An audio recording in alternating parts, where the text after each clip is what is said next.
All right, so in 2-3 we talked about deductive reasoning, okay, reasoning based on fact. And we talked about two laws, law of detachment and law of syllogism. Okay, law of detachment is based on one single if-then statement. If it's a true if-then statement and the if occurs, then we know the then occurs. And then law of syllogism is based on two if-then statements with a link, right? The then of the first is the if of the second. Like, if I wake up late, then I leave the house late. If I leave the house late, I get to school late. So if I wake up late, what do I assume is going to happen? I'm going to get to school late. That would be law of syllogism, okay? All right, number 1 says use the law of detachment to make a valid conclusion in the true situation. If two angles are complementary, then the sum of their measures is 90 degrees. Angle C and angle D are complementary, so what can we assume? Angle C plus angle D equals 90 degrees. Good. Or the measure of angle C plus the measure of angle D is 90 degrees. Number 2 says use the law of syllogism to make a valid conclusion in the true situation. If water is at room temperature, then it is a liquid. And if water is a liquid, then it's not frozen. So what can we determine when we use law of syllogism? Alexis? Good. If the water is at room temperature,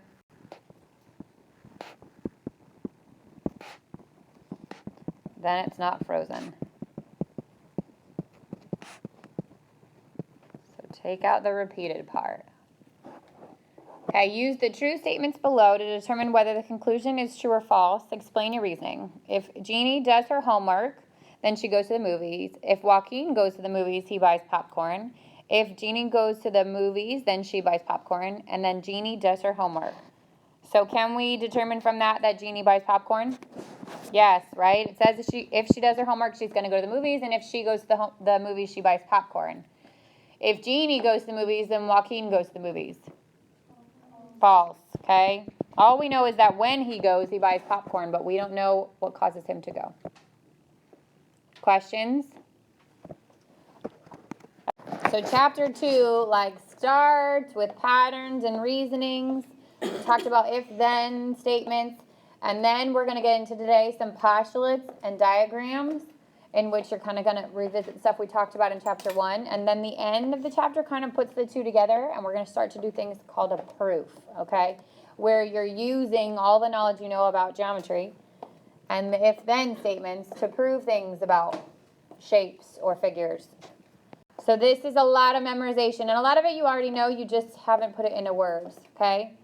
So a postulate, remember a postulate is something easily determined from a definition, okay, or a rule. So postulate 5 says, through any 2 points, there's exactly one line.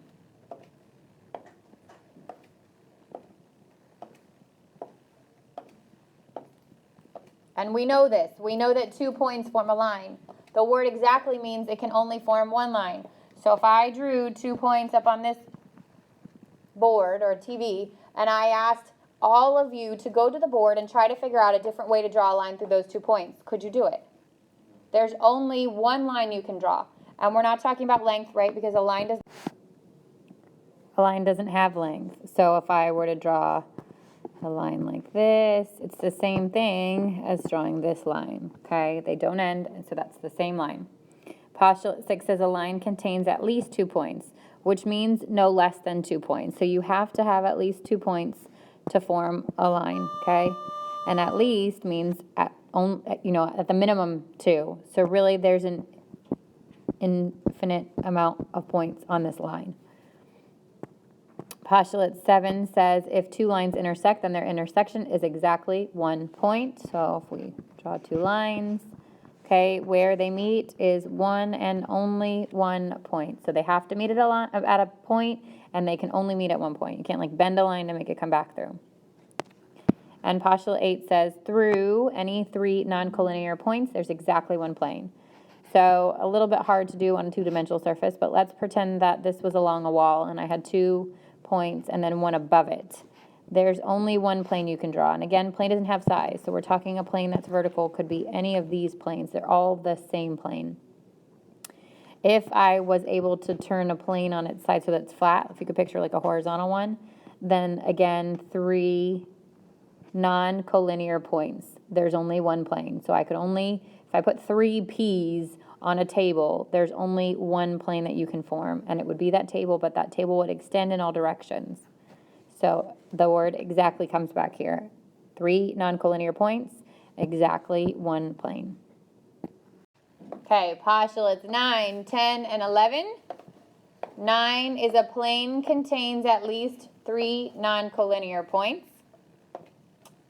So no less than 3 non-collinear, but it can be more. Okay, a plane contains an infinite amount of points. So at least 3 non-collinear points.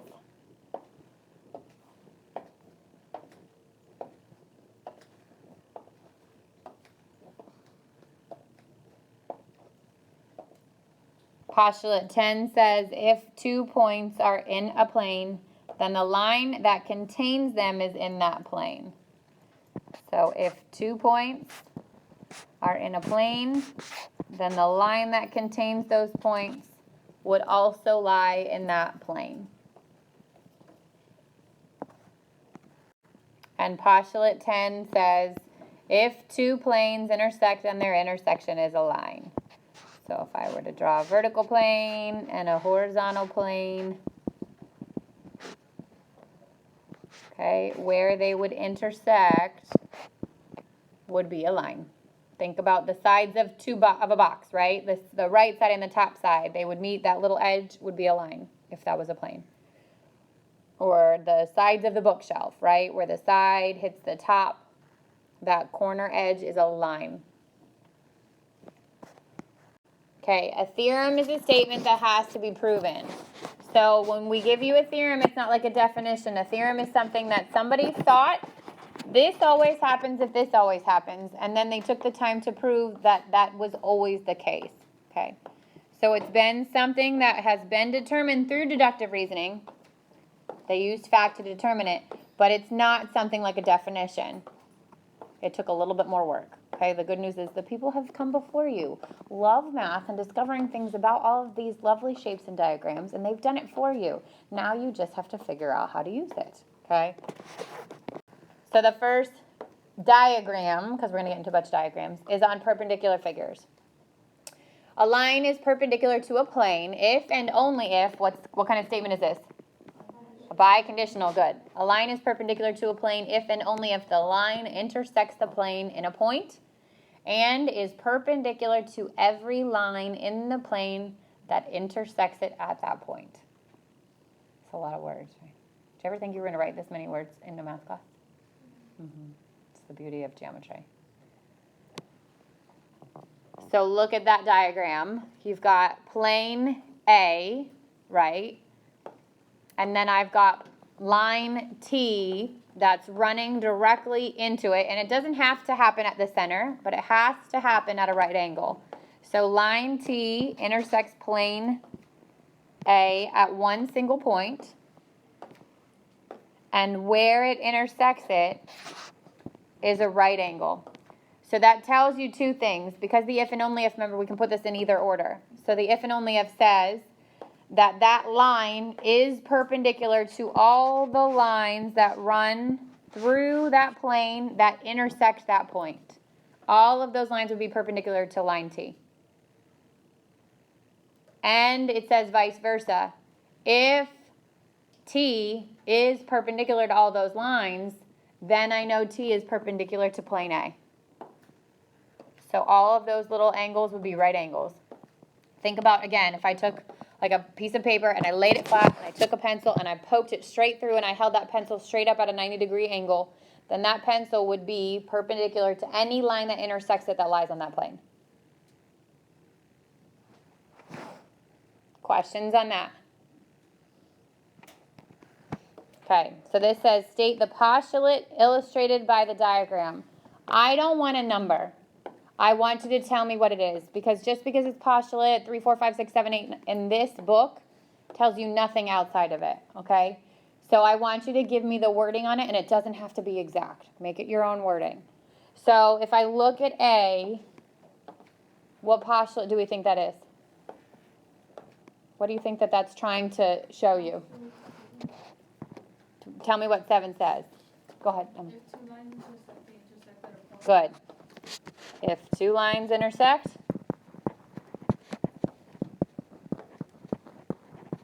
the intersection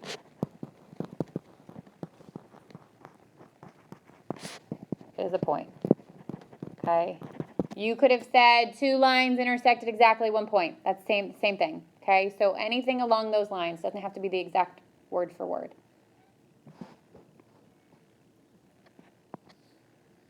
What do you think B is showing you, Madison? Which says what?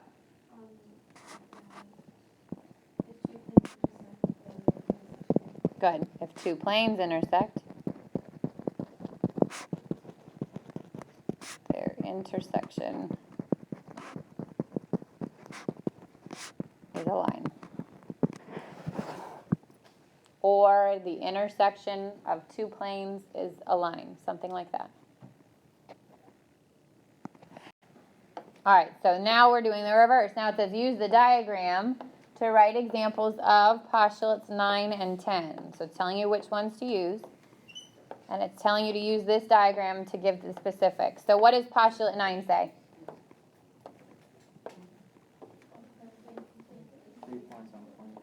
3 non-collinear points, right? So a plane contains at least 3 non-collinear points. So looking at this diagram, who could give me that, but not in words, in the diagram? So be specific about it. Chris. So P, careful because P is not a point. Oh, sorry. Point B, A, and C, you said? Lie where? Good. So you could say plane P contains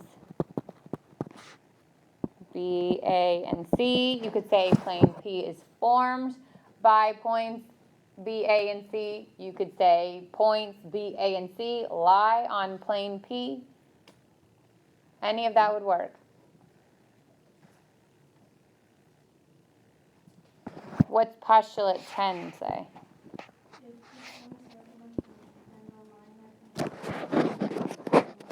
Okay, so where do I have a line that has 2 points on it? BA. So what do I say? Good.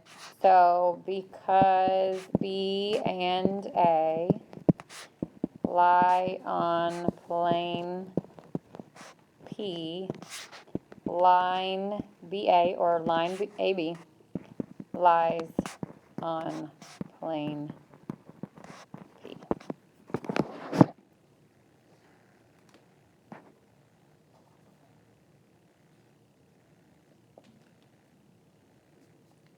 Make sense? Yeah, so you've got to know these postulates like the back of your hand. We need to know the number? Or just... I probably won't give you a number. Like in the homework, you're going to see it give you a number, but test-wise, no. Because honestly, postulate 10 means nothing on an SAT. Yeah. You need to know what postulate 10 says. Does that make sense?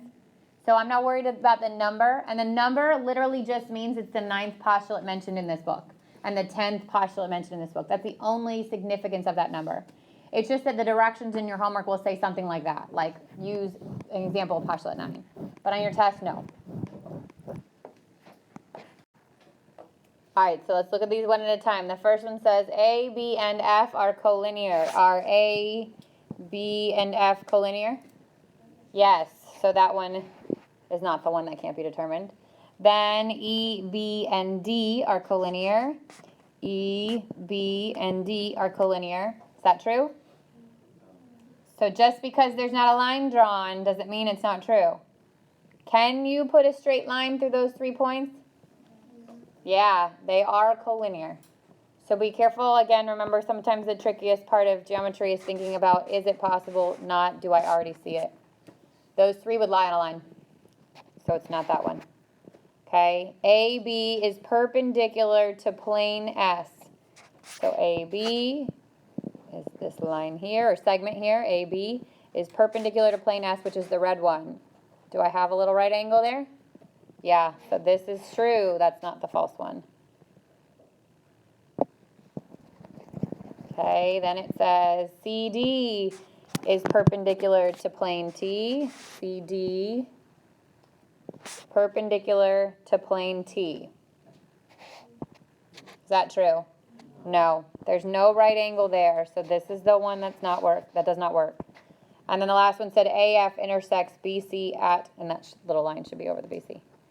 AF, which is here, intersects line BC at point B, and that's correct, okay?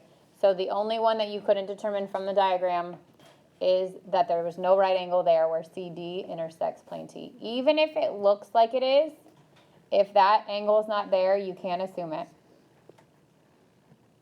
Questions overall on any of the postulates or the diagrams? Chris? The second one, you can assume that? Yeah, because remember, a line can be formed by at least 2 points, okay? But if I have 3 points that can be collinear, then they do lie on a line, even if the line's not there. That's mine? Those were yours? Okay, I think that's short, that's the good news. Example 4 says, name a pair of supplementary angles and a pair of vertical angles in the diagram. So who can give me a pair of supplementary angles? TWQ, QWV. Good. There's another pair. Actually, you can do this 4 ways. Rig. Angle PWC and angle PWV. Good. How about, so we did this one, and this one. We did this one, and this one. We can keep moving around like it's a circle, right? What other 2 pairs? PWV and VWQ. Good. And one more. VWP and good. PWT. So you only needed one of those 4, but those are all 4 options. Okay. How about vertical angles? So who can give me a pair of vertical angles?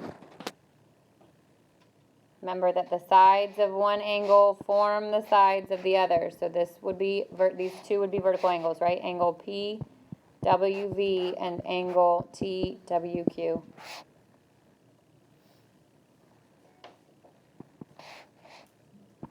And then this angle and this angle, angle PWT and angle VWQ.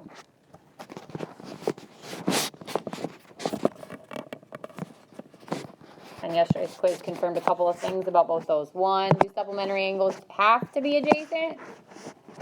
No, in order for them to be a linear pair, they have to be adjacent, okay? And can vertical angles be adjacent? No, adjacent means they share a side. Can vertical angles share a side? No, so vertical angles cannot be adjacent.